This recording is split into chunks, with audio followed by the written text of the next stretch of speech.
ауылда ет жеп болғаннан кейін осындай жағдайлар жиі болады. Ай, Күләш, ана екінші стол жидандыр тез.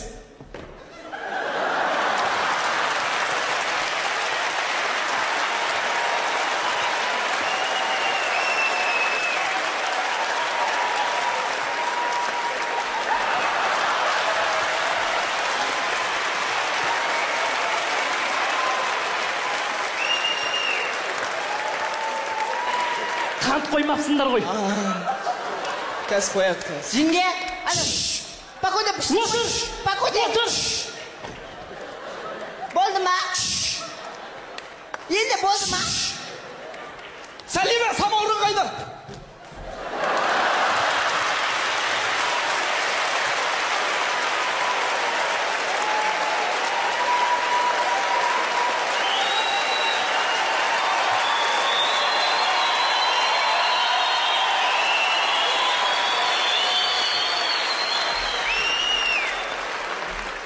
Ау?